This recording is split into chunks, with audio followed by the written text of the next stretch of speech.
What's up, guys? It's Coach Grant with First Down Training, and today we're going to be talking about how to get more explosion off the line of scrimmage when you're doing a press release. So we're going to be talking about this kick step, why a kick step works, and how it can actually move you outside of a DB's frame to create as much separation as possible for you, okay? So I hope this video gives you guys some value. Hope it teaches you a few things about press releases, how not to take wasted movement, and how to use kind of like a prep step to get you, obviously, some more explosion off the line of scrimmage. But also, fellas, if you're a wide receiver and you want to get faster, you want to get bigger, you want to get stronger, you want to do all the things that wide receivers need to do in the gym to improve their functional strength and performance on the field, check out that very first link in the description, fellas, for our wide receiver gym bundle. What it is, it's an 8-week-long wide receiver gym program with the specific exercises, sets, reps, rest days, conditioning days, all the above, everything wide receivers need to do in the gym to improve their game. It's not just exercise you go look up, it's exercise specifically for the wide receiver position. Hope you guys could check that out. Very first link in the description. Let's get started. So first things first, we're going to be looking at this back leg right here using this kick step. So let's watch it full speed. So you see how he kicks him out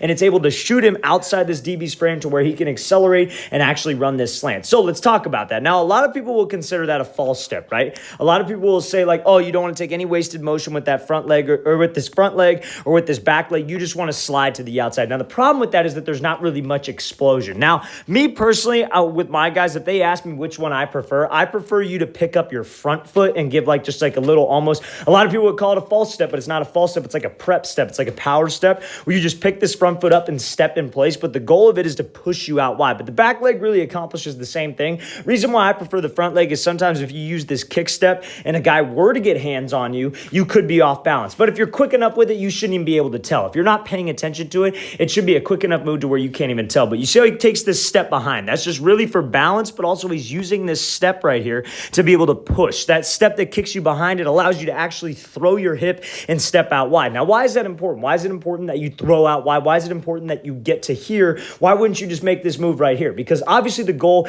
is to move the DB off the platform. And I can't move this DB off the platform if I don't get outside of his frame, right? Because you want to think of releases. We talk about it all the time on this channel. You want to think about releases like you're driving, right? You get the left lane, then the DB's in the middle lane, and then you got the right lane over here. We want to get him to the left lane so I can create enough separation or enough space to where I could get over the middle and get to this right lane. So that's exactly what we got to do. There comes a point in every single rep where a DB has to commit his hips. He has to open up, or at least he has to move. Because if we just go here and we shuffle to the outside like he's doing, right? He does such a great job of kicking out wide and having such explosion out there because of that kick step. This DB has to go with us. If he just sits to the inside, the next time I do this, I'm going to kick step out wide, then I'm just going to burst up and go win a race to the back corner of the end zone if he just wants to sit there. So he eventually will have to move. Just as a receiver, how we have to think is I'm going to force him to move. I'm going to force him outside of here because of how far I'm going to slide and how much I'm going to kick. So that kick step with that back leg is one of the best ways that you guys can get some space. Now, can you use that kick step on other things? Does it have to be this kind of slide release where you burst out?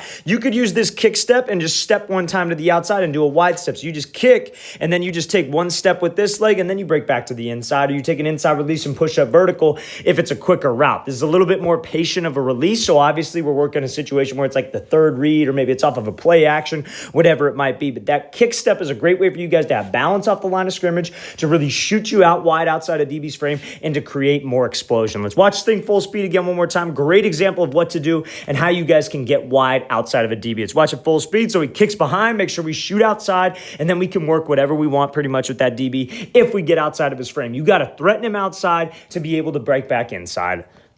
All right, guys, we want to thank you for watching. I really appreciate it. If you guys have any questions at all, please don't hesitate to leave those in the comments below. I always appreciate the feedback you guys give. I always appreciate just any kind of suggestions on new videos, anything that you want to see. It always helps me get new ideas for new videos, so I always appreciate the support. And again, fellas, if you guys want an 8-week wide receiver gym training program, first 4 weeks is a beginner, not so much a beginner workout plan, but it's kind of an intro workout plan with some tough workout splits. And the second 4 weeks is a more advanced wide receiver gym workout plan. So I hope you guys could check that out. All the things to help your on-field performance into one plan. Very first link in the description. I'll see you guys next time.